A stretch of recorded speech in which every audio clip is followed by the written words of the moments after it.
자, 섹션 03 디자인 표현 재료 같이 공부해 보도록 하겠습니다. 자, 디자인할 때 어떤 재료들로 표현을 할 수 있는가에 대한 부분, 약간 아날로그적인 표현 재료들을 이번 시간에 좀 배울 거예요. 그래서 뒷부분에는 컴퓨터 그래픽스에 관련돼서 우리가 컴퓨터 그래픽스에 관련된 여러 가지 소프트웨어라든지 특징들을 알아볼 거고, 이번에서는 약간 아날로그적인 그런 표현 재료들 위주로 같이 보도록 하겠습니다. 그래서 이번 핵심 포인트에서는 수채화 물감, 아크릴 물감, 마커 종류 같이 볼게요. 자, 01번 디자인 표현 재료에서 채색 재료, 색칠할 수 있는 재료를 얘기하는 거예요. 자, 색깔을 갖고 있는 재료들. 첫 번째, 염료에 대한 부분. 염료와 안료에 대한 비교하는 문제들이 좀 간혹 출제가 됩니다. 그래서 염료와 안료의 각각 특징들 위주로 공부를 해두시면 좋겠어요. 자, 염료는 일반적으로 용매에 용해된 상태로 사용하는 것을 염료라고 그런다. 자, 뭔가 잘 녹고 잘 섞이는 특징들을 갖고 있어요, 염료는. 그래서 착색제를 뜻하고요. 기본적으로 투명합니다. 투명해. 투명하고 뭔가 용매가 되고. 그래서 염료와 용제에 녹은 상태로 존재하기 때문에 분리되지 않고요. 섬유 물질이나 가죽 등을 염색하는 데 주로 쓰입니다. 섬유, 가죽 염색하는 거 많이 보셨죠? 그때 쓰이는 색소를 염료라고 그러고요. 여러분들 염료를 사러 갈 때 보면 요 다이라고 써 있는 표기, 잉크병 같은 거에 옆에 DYE 이렇게 써 있어요. 아, 그러면 이거 염료를 뜻하는 거구나. 이렇게 보실 수가 있습니다. 그래서 큰 화방 같은 데 가시면은 쉽게 발견하실 수가 있어요. 염료라고 안 써 있고 DYE 보통 이렇게 표기가 되어 있습니다. 그래서 특히 의류 같은 거, 섬유 물질 사용할 때 좀 많이 쓰이는 편이에요. 자, 안료는 한번 볼게요. 안료. 피그먼트라고 그러고요. 용매에 분산시켜 입자 상태로 사용하는 것을 안료라고 부릅니다. 입자 상태가 있고 기본적으로 불투명해요. 불투명하다. 물이나 기름 등 유기용제에 녹지 않는 분말 형태의 착색제를 안료라고 합니다. 자, 백색 또는 유색이며 아마인유, 니스, 합성 수지액, 아라비아 고무 등 전색제에 섞어서 도료, 인쇄 잉크, 그림 물감 등을 만들어 물체 표면에 착색하거나 고무 합성 수지 등에 직접 섞어서 착색합니다. 우리 프린터용 토너, 페인트, 집에 프린터기 있으신 분들 꽤 많은 계시죠? 자, 프린터기에 있는 토너가 바로 안료에 해당이 되는 거야. 페인트도 많이 보셨을 거예요. 페인트. 어때? 불투명하죠. 불투명. 자, 과거 석기시대부터 쓰이기 시작했고 특히 동굴벽화에 쓰인 게 바로 무기안료였었어요. 동굴벽화. 우리 동굴벽화 뭐 알타미라 동굴 이런 거 많이 보셨죠? 자, 그때 쓰인 재료가 바로 무기안료 중에 하나였다는 거예요. 현재는 과학의 발달로 함께 새로운 화학 구조를 가진 수많은 유기안료가 개발됐어요. 옛날에는 무기안료인데 이제는 새롭게 만들어낸 유기안료를 사용하는 경우가 대부분이죠. 그 용도 또한 기존의 인쇄 잉크, 도료, 플라스틱, 고무 등에서 잉크젯, 잉크, 전자기판용, 전자재료용, 감열기용, 특수 잉크 이런 것들 다양하게 발전해서 사용하고 있습니다. 그러니까 예전에 많이 쓰던 원재료를 사용한 안료, 무기안료, 화학적인 재료를 가지고서 새롭게 만들어낸 안료, 유기안료 이렇게 보시면 되겠습니다. 자, 염료안료 정리해서 이렇게 표로 만들어 놨어요. 이거 꼭 여러분들이 구분해서 보셔야 되고 시험 중에도 다음 중 염료에 대한 설명이 아닌 것은, 안료에 대한 설명이 아닌 것은 이런 식으로 문제가 많이 출제돼요. 그래서 꼼꼼하게 봐주셔야 됩니다. 염료는 물에 용해하여 투명한 용액으로 되어 있고 섬유에 침투하여 착색하는 유기화합물이다. 자, 착색제의 총칭, 색소가 다른 물질의 흡착 또는 결합하기 쉽게 만든 거고 섬유, 피혁, 모피, 지류 이런 거에다가 사용할 때 그래서 요 요런 재료들까지 같이 염료, 섬유, 뭔가 침투해서 뭔가 염색을 하는 거. 자, 그러니까 염색이라고 생각하시면 좀 더 편할 것 같아요. 안료는 물에 용해하지 않고 입자가 그대로 물에 한참 떠 있다가 천천히 가라앉는 형태로 되어 있고요.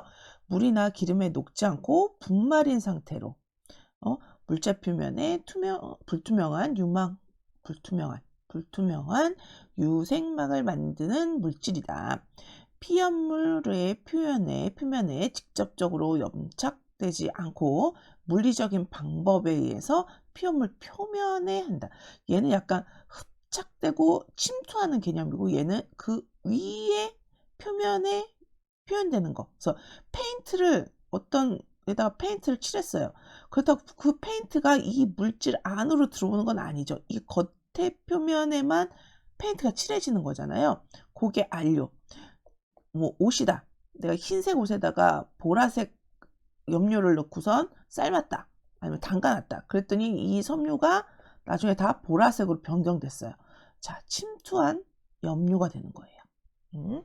이렇게 비교해서 보시면 되겠습니다. 자, 전색제는 안료를 포함한 도료로 고체 성분의 안료를 도장면에 밀착시켜 도막을 형성하게 하는 액체 성분을 말하는 게 전색제다. 자, 잉크는 종류가 뭐 필기용 잉크, 인쇄용 잉크, 증권용 잉크, 로그우드 잉크, 제도용 잉크 있는데, 이건 시험에는 잘 나오진 않는데 그래도 그냥 잉크가 이런 게 있구나. 이거는 사용하는 부분에서 이런 것도 나눠지는 거죠. 자, 02번 표현 재료의 특성. 자, 표현 재료의 특성. 여러분들이 미술 시간에 많이 다뤘던 것들이 이제 등장할 거예요. 첫 번째는 연필. 자, 우리가 가장 친근하게 많이 사용했던 그런 재료였죠. 간편하게 사용할 수 있으며 어떤 재료에서도 사용이 가능한 부분이 있습니다. 유화, 수채화, 동양화, 기타 채색 재료를 사용하기 전에 스케치용으로 많이 사용하죠. 연필 자체로도 하나의 작품을 완성할 수 있어서 작가들의 드로잉 작품에도 많이 활용이 됩니다. 뭐 피카소의 전시회도 가보시면 피카소 우리가 많이 알고 있는 그림들도 있지만 피카소가 많이 그렸던 드로잉 작품들도 전시를 많이 하더라고요. 자, 드로잉도 하나의 작품이 될 수 있습니다. 그런 것도 우리가 작품이 하나의 완성된 유화 작품 이런 것만 하는 게 아니라 스케치, 드로잉 이런 것도 하나의 작품으로서 인정을 많이 받고 있다는 거. 가장 쉽게 우리가 표현할 수 있는 재료, 연필입니다. 자, 연필에서는 여러분들이 H냐, B냐 이런 거 구분하시면 돼요. 자, H는 단단하고 B는 부드럽고, 이거 뭘 생각하면 되냐면 우리 미술 연필 많이 썼던 사비 연필 많이 써보셨죠? 사비 연필. 자, 이게 미술용 연필인데 미술용 연필은 뭐에 좋으냐면 명도 표현 같은 거. 얘가 부드럽고 점점 진하게 표현될 수 있게.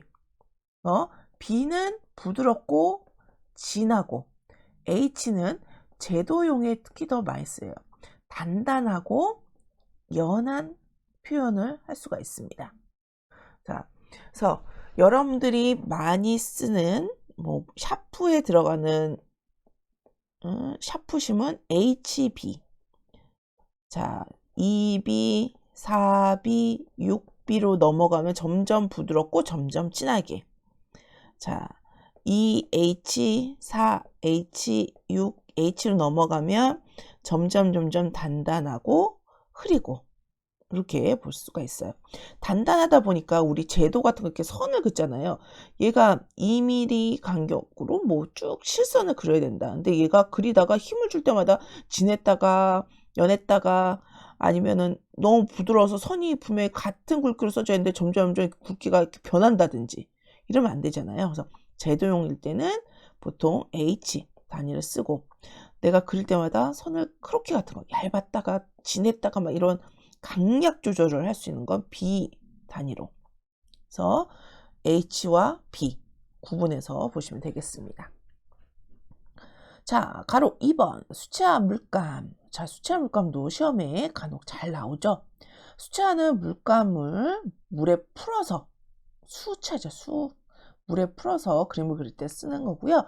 물의 농도에 따라서 진하고 흐리게 표현할 수 있고 명도를 조절할 수 있고 맑고 투명한 느낌을 줄 수가 있습니다. 자, 장점과 단점을 비교해서 문제에 많이 출제가 돼요. 자, 장점, 수채화의 장점 뭐냐면은 맑고 투명한 느낌을 표현할 수 있다는 거, 간단하게 물로다가 조절할 수 있다는 거, 명도 같은 거 조절을 쉽게 하실 수가 있고요. 붓의 종류에 따라서 다양하게 표현할 수도 있고, 물의 성질을 이용해서 흘리거나 번지 기법 같은 것도 할 수 있고, 미술 재료 중에서는 그래도 가격이 되게 저렴한 편이에요. 근데 단점으로는 물을 사용하기 때문에 일정한 마르는 시간이 들어요. 물을 많이 사용할수록 시간이 더 오래 걸리겠죠.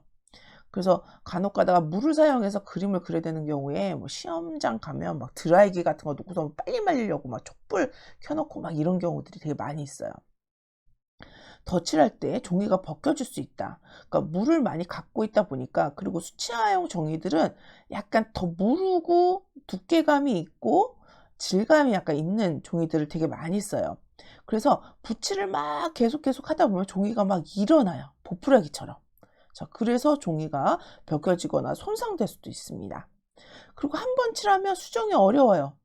얘는 유화 같은 경우는 한 번 칠하고 그 다음에 다른 색 위에다 더 칠하면 그 밑에 색이 가려지지만, 수채화는 투명하기 때문에 위에다 더 칠하면 요 중간이 중간색으로 이렇게 보인다든지 이렇게 겹쳐져 있는 느낌을 그대로 표현할 수가 있는데, 얘를 그 위에다 또 덧칠한다고 해서 그 밑에 있는 게 없어지지가 않는다는 거예요. 그래서 수정이 힘들다는 거. 테크닉을 습득하는데 시간이 좀 오래 걸리고, 또 한편으로는 초보자 미술을 처음 하는 사람들 색감을 익히기에는 수채화도 되게 좋은 방법이에요. 그래서 우리가 팔레트에다가 물감을 짜놓고 거기서 막 섞잖아요. 이렇게 물감을 섞으면서 이 색과 이 색이 합쳐지면 무슨 색이 되는구나 라는 것을 자연스럽게 익힐 수가 있어요. 그래서 다른 것들은 뭐 포스터 컬러나 막 이런 것들은 이렇게 자연스럽게 색깔을 섞고 이런 것들이 수채화보다는 조금 더 어렵죠. 그래서 수채화 자체의 테크닉을 습득하는 데 좀 어렵지만 색상 연습하는 데는 되게 좋은 방법이라서, 혹시 미술을 처음 접하는 주변 사람들이 있다 하면은 수채화로 먼저 좀 색감을 익히고 포스터 컬러나 아크릴 컬러로 넘어가면 자연스럽게 이 색과 이 색을 합치면 어떤 색이 되는구나 라는 것을 바로바로 적용시킬 수가 있어요. 그런 거 알고 있는 것들을 좀 알려주시면 더 좋을 것 같습니다. 자, 포스터 컬러. 포스터 컬러는 중고등학교 때 많이 쓰셨을 것 같아요. 보통 둥근 붓으로는 수채화 물감 쓰고, 납작한 붓, 이런 납작한 붓으로는 포스터 컬러 쓰고, 수채화 물감은 이렇게 둥근 붓으로 쓰고, 이렇게 많이 쓰셨을 거예요. 수채화 물감은 투명인데 반해서 포스터 컬러는 불투명. 그래서 물 조절 되게 중요해요. 간혹 가다가 물감 아끼겠다고 포스터 컬러에다 물 조금 넣어서 막 투명하게 하시면 오히려 그림이 막 이상하게 나오죠. 색도 되게 탁하고. 그래서 불투명을 기준으로 하고 있고요. 그 종류가 다양하여 많이 사용되는 채색 도구 중에 하나입니다. 자, 장점과 단점 볼까요? 장점과 단점. 자, 포스터 컬러의 장점은 색상의 종류가 되게 다양하고, 우리 포스터 컬러면 24색, 40색, 뭐 60색, 되게 컬러가 되게 다양하게 나오고 있죠. 그리고 브랜드마다 또 유명한 컬러들이 있어서, 저 옛날에 미대 입시 막 이런 거 준비할 때는 그 각 브랜드마다 좀 좋은 색상들이 있었어요. 그런 거를 막 추가적으로 더 사서 썼던 기억도 납니다. 색상이 되게 선명하고요. 여러 기법과 도구의 사용이 좀 편리하고, 평붓을 주로 사용하기 때문에 면에 의한 표현, 이런 게 되게 적합한 편이에요. 단점으로는 물감의 농도를 조절하기가 쉽지 않습니다. 초보자들 이거 되게 어려워해요. 타 재료와 혼합하여 쓰기가 좀 어려운 부분들이 있고, 덧칠을 하면 붓자국이 날 수 있고, 물감이 두꺼워질 수 있고, 내가 불투명한 효과를 주겠다고 물감을 막 두껍게 칠하는 경우가 있거든요. 자, 그런 경우도 있고, 물의 양을 많이 하면 얼룩이 또 생기고, 너무 적으면 두꺼워서 갈라지거나 이럴 수도 있고, 그러니까 적정하게 물을 섞는 능력이 좀 필요합니다. 자, 네 번째, 아크릴 물감. 요즘에는 아크릴 물감 엄청나게 많이 씁니다. 그러니까 이 아크릴 물감은 유화의 단점을 좀 보완해서 나온 그런 재료라고 볼 수가 있겠죠. 아크릴 물감은 합성 수지로 만들어진 것으로 강한 접착력으로 인하여 여러 재료를 사용할 수 있어요. 자, 접착력이 좋기 때문에 이 아크릴 물감을 유화처럼 캔버스에다 쓸 수도 있고, 아니면 여러분들 신발이나 옷에다가 그림을 그리고 싶다. 그럴 때도 옷에다 그리는 전문적인 물감이 있지만 아크릴 물감으로도 쉽게 할 수 있고요. 캔 같은 거, 금속 재질 위에다가도 하실 수 있고, 다양한 곳에다가 사용할 수 있는 게 아크릴 물감이에요. 지금 보고 있는 표현 재료 되게 다양한데, 여러분들 만약에 내가 그림을 좀 그리고 싶다 그러면 제가 추천해 드리고 싶은 거는 아크릴 물감이에요. 다양하게 수채화처럼도 쓸 수 있고요. 물을 좀 많이 타면 포스터 컬러처럼 단색으로도 불투명하게도 쓸 수 있고, 유화처럼 두껍게 해서 마띠에르라고 해서 질감을 표현할 수도 있습니다.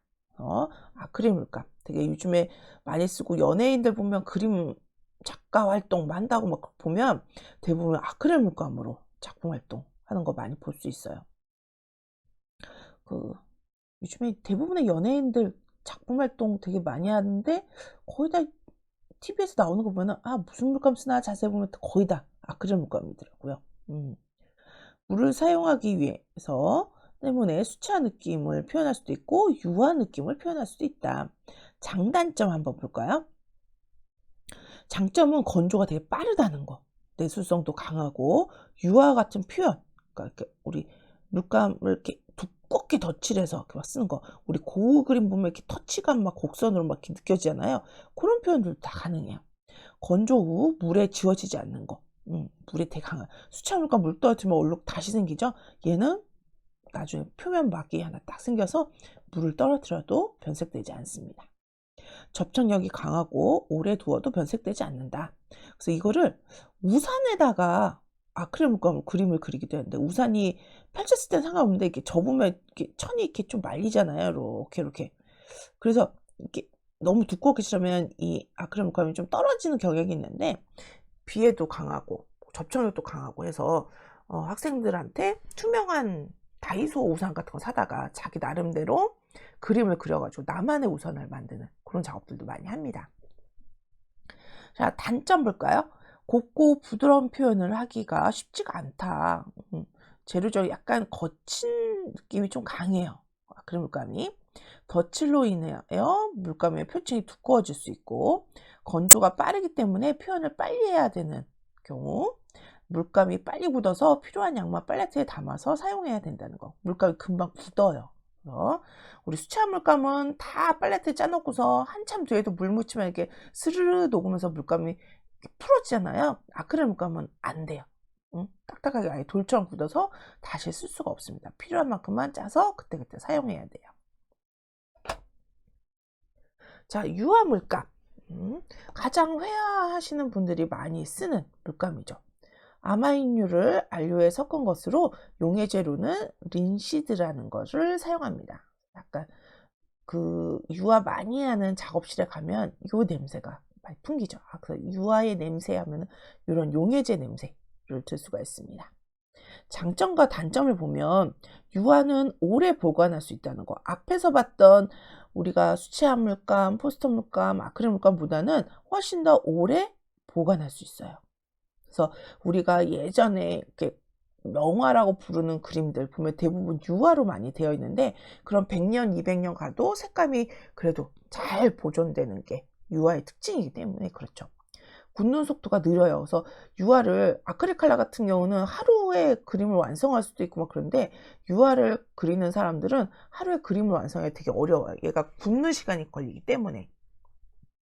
여러 번 칠할 수도 있고, 광택으로 색의 깊이감이나 입체감 같은 것도 표현할 수 있고. 그래서 이런 입체감, 종이와 물감의 그런 층을 이렇게 표현하는 그 맛 때문에 이런 유화 물감도 되게 많이 쓰는데, 요즘에는 출력기도 되게 발전해서 유화 물감의 그런 계층, 질감을 그대로 또 표현을 하더라고요. 시대가 좋아져서 옛날에는 프린트 하면은 평평한 프린트만 봤는데, 이제는 평평하지 않고 막 질감이 옆에서 보면은 프린트가 이렇게 올록블록 올라와 있는 것도 그대로 표현이 되게끔 출력이 되고 있습니다. 그래서 아트 프린트 같은 거 보면 이런 회화의 느낌을 그대로 살려서 프린트된 거 볼 수가 있어요. 그리고 요즘에 캔버스 천에다가 출력도 많이 하죠. 캔버스 천에다가 이런 식으로 아트 프린트를 하면 진짜 회화 작품처럼 보이게 할 수 있습니다. 자, 단점은 굳는 속도가 느려서 제작 시간이 좀 많이 걸린다는 거, 취급에 좀 주의해야 된다는 거, 그런 부분들이 단점으로 지적할 수 있어요. 자, 6번째, 파스텔. 색깔 있는 가루 원료를 길게 굳힌 것. 과거에는 석고 또는 질이 좋은 점토로 만들었는데 지금은 탄산석회로 만듭니다. 자, 파스텔 많이 써보셨을 거고, 파스텔로 이렇게, 우리 보통 파스텔, 옛날에는 분교 파스텔에서 이렇게 생긴 파스텔 많이 썼었는데, 삼각형으로, 삼각 기둥 같이 생긴 거, 아니면 원형에서, 크레용 같이 생긴, 크레파스처럼 생긴 파스텔들도 있고요. 오일 파스텔, 뭐 이런 것들도 있는데, 장점을 보자면, 선의 느낌이 연필과 비슷하나 그림자 부분을 묘사하기가 쉽다. 잘 번져요. 그래서 은은하게 색감 표현 같은 거 할 때 좋죠. 다양한 색채를 만들 수 있어서 회화 조리로도 쓰이고요. 많은 도구를 필요하지 않고 얘 자체만으로, 다른 건 뭐 붓도 사야 되고 팔레트도 사야 되고 물통도 있어야 되고, 근데 얘는 간단하게 얘만으로 사용할 수 있죠. 자, 타 재료에 비해서 그리기가 매우 쉬운 편이에요. 단점으로는 번지기가 쉽습니다. 이게 가장 그렇죠. 그래서 나중에 정착액을 뿌려줘요. 날리는, 번지지 않게.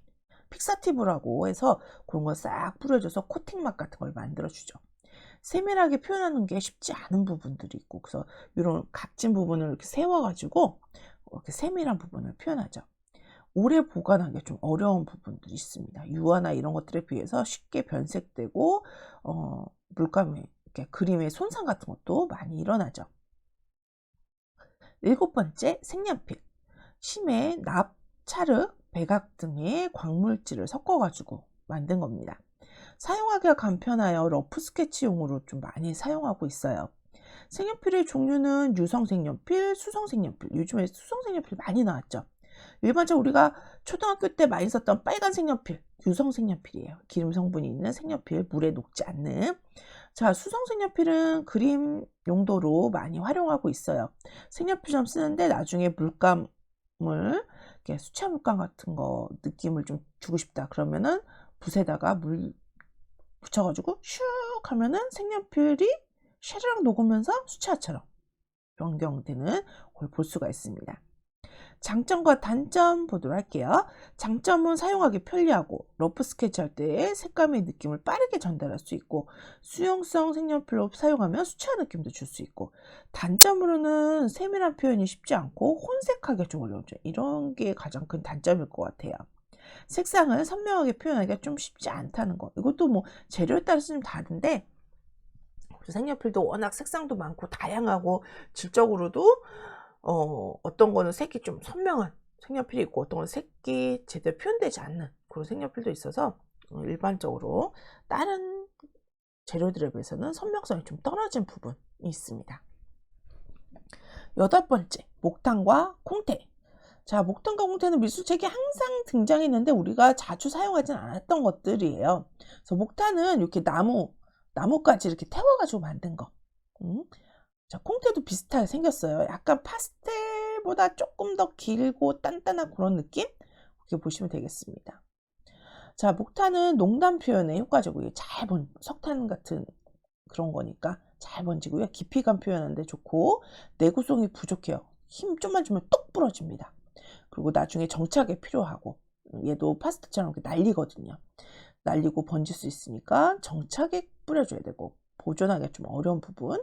콩테 같은 경우에는 색이 많지 않은 거. 그래서 다른 건 뭐 24색, 40색인데 콩테 여러분들이 만약에 화방 같은 데 가면 6가지 색깔, 뭐 9가지, 10가지 이상 되는 거 잘 보기 힘드실 거예요. 색이 많지 않고 농담 효과가 좋아서 무게 있는 감정을 표현할 수 있고, 단단하기가 연필과 붓의 중간, 화면에 좀 잘 묻어나는 편이고요. 그래서 이거 가지고 크로키 같은 것도 많이 하는 편이에요. 빨리 쉽게 농담 효과를 좀 강하게 그렇게 해줘서 힘있고 약하고 막 이런 표현들 그렇게 해서 많이 씁니다. 광택 있고 좀 부드러운 편이에요. 크레파스와 크레용 자, 크레파스는 색깔을 더 칠하거나 섞어서 칠할 수 있고요. 종이에 상관없이 쉽게 사용할 수 있고 세밀하게 표현하기는 좀 어렵고 번지지는 않고 크레파스는 자, 여러분들 어렸을 때 많이 쓰던 크레파스. 크레용은 사용하기가 간편하고 누구나 쉽게 사용할 수 있고 크레파스보다 단단하여 세밀한 부분을 칠할 수 있습니다. 밀초, 에다, 안료를 섞은 왁스 크레용, 보통 우리가 오일 크레용 아니면 뭐랄까 크레용과 오일 파스텔 약간 그런 중간 느낌? 그런 거를 볼 수가 있어요. 매직 마커, 보통 마커라고 보통 얘기하죠. 매직 마커라고 얘기보다 그냥 마커 이렇게 표현하는데 심 부분에 펠트천으로 우리 뭘까 형광펜 이렇게 여러분들 이렇게 되어 있는 형광펜 아마 학교 다닐 때 많이 보셨을 거예요. 그래서 이렇게 노란색으로 탁 긋고 그럴 때 쓰는 거랑 비슷하게 생겼어요. 마커. 네, 여러 가지 색깔로 표현이 되죠. 한쪽은 연필처럼 뾰족하게 이게 이렇게 한쪽은 형광펜처럼 생겼고 한쪽은 펜처럼 생겼어요. 그래서 다른 쪽은 넓적하게 한쪽은 뾰족하게 되어 있는 심이 두 개가 이렇게 붙어 있고요. 색상이 다양하고 빠른 시간에 표현할 수 있는 러프 스케치, 아이디어 스케치, 약간 렌더링 이런 거 표현할 때 이 마커를 많이 쓰고요. 특히 제품 디자인 하시는 분들 그리고 아니면 패션 디자인 같은 거 스케치 할 때 그때 특히나 더 많이 사용합니다. 실내들 조경 디자인 같은 거 표현할 때도 많이 쓰고요. 장점은 색상이 다양하고 풍부하고 색상이 선명하고 아름답고 건조도 되게 빠른 편이고요. 투명한 성질이 있어서 이렇게 한 번 칠하고 그 위에 더 칠하면 중복된 효과 이걸 줄 수가 있습니다. 번지지는 않고요. 단점으로는 오래 보관하기 좀 어렵고 부드럽고 자연스러운 질감 표현이 되게 어렵습니다. 그래서 효과를 잘 살리기 위해서 많은 시간의 연습이 좀 필요해요. 그래서 이렇게 우리가 한 번 칠하고 두 번 칠하고 잘못 칠하면 중간에 색깔 겹쳐지죠. 이런 것들을 잘 활용할 수도 있고 이런 표현들 어떻게 중복됐을 때 어떤 효과가 나는지 그리고 우리가 이 많은 색깔이 있는데 이 색깔을 또 합쳐가지고 중간 색상을 또 만들기도 하고 잘 쓰면 아주 멋있는 렌더링 표현도 가능한 게 마커예요. 특히 제품 디자인, 산업 디자인 전공하는 사람들이 특히 많이 쓰죠. 그 다음에 에어브러쉬. 에어브러쉬는 우리가 보통 그라디언트 같은 거나 색상을 은은하게 이렇게 변경시킬 때 아니면 골고루 면에다가 분사시킬 때 그때 많이 쓰는 게 에어브러쉬예요. 포토샵에도 에어브러쉬 툴이 있죠. 찡 그러면 계속 물감이 쭉 번져나가는 그런 효과를 주는 거. 그래서 그 물감 같은 게 요 안에만 딱 써줬으면 좋겠다. 그러면은 이 주변에다 마스킹 테이프라는 걸 딱 붙여요. 붙이고 나서 여기다 스프레이를 쫙 뿌리고 요거를 딱 나중에 떼내면 깨끗하게 요 부분만 색깔이 딱 칠해진 형태로 볼 수가 있겠죠. 아니면 여러분들이 쉽게 이 에어브러쉬를 볼 수 있는 게 자동차 도색 같은 거 TV에 많이 나오잖아요. 사고가 나서 다시 도색해야 되면 어떤 아저씨가 와서 에어브러쉬 검 같은 걸로 칙칙칙칙 뿌리면서 색깔 막 도색하는 건데 그게 바로 에어브러쉬라고 보시면 됩니다. 근데 디자인하고 이럴 때는 에어브러쉬를 그렇게 넓은 자동차 같은 데는 안 쓰고 뭐 포스터나 이런 데서도 많이 쓰고요. 아니면 단일한 무슨 아트 작업 이런 거 할 때도 그럴 때도 많이 활용해서 쓰고 있어요. 저희 학교 다닐 때는 이 에어브러쉬도 비싸니까 이 가스 칙 나오는 그 가스를 오래된 냉장고 뜯어가지고 막 만들었던 기억도 나네요. 장점과 단점 한번 볼까요? 정밀하게 표현할 수 있어서 광고 등 정밀한 일러스트 작업, 특히 일러스트 많이 하는 사람들이 이거 많이 쓰죠.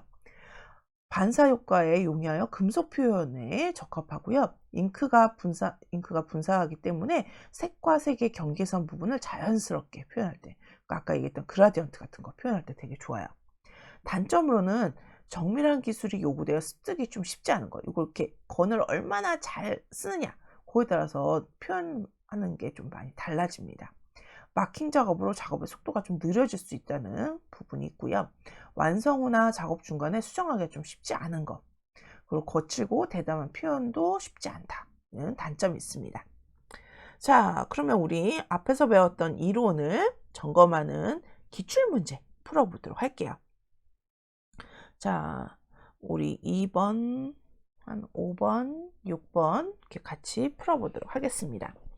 다음 연필의 종류 중 가장 진하고 무르다. 자, 진하고 무른 연필이 뭐가 있어요? B로 표기된다. 숫자가 크면 클수록 더 진하고 더 무르다. 자, B 나와 있는 거 여기 B, 여기 B. HB는 H와 B 중간이고 요는 EB니까 2번이 답이겠죠. 만약 여기에 4B와 6B가 있다면 그게 더 정답일 텐데 지금 나와져 있는 예시 중에서는 2번, 2B가 답입니다. 자, 5번 문제로 넘어가 볼게요. 물을 섞어서도 사용할 수 있고 건조가 빠르고 물도 섞을 수 있어요. 건조도 빨라요. 유체 물감, 유와 같은 그런 효과도 낼 수 있는 것은 자, 기름 같은 유체 물감으로 사용한 것과 수채화처럼 물을 섞어 사용하는 거, 빠르게 건조하는 자, 이런 장점들을 다 갖고 있는 애 아크릴 물감. 정답은 1번. 자, 6번 문제 넘어가 보겠습니다. 다음 중 번지기 쉽고 정착액을 뿌려야 돼요. 색상을 고정시켜야 하는 채색 재료는 자, 번지는 재료들이 몇 가지가 있었죠. 파스텔, 목탄, 콩테 이런 것들. 자, 이런 것들은 이제 쉽게 번지고 정착액을 뿌려야 되는데 여기 나와 있는 것 중에 파스텔 보이네요. 파스텔. 마커는 우리 형광펜 같은 거 나올 거. 수채화 물감은 물 써서 되는 거고. 색연필도 어쩌다 픽사팀 뿌려줄 수도 있지만 그것보다는 번짐 효과나 이런 게 훨씬 더 가는 게 파스텔. 6번에 1번이 정답이 되겠습니다.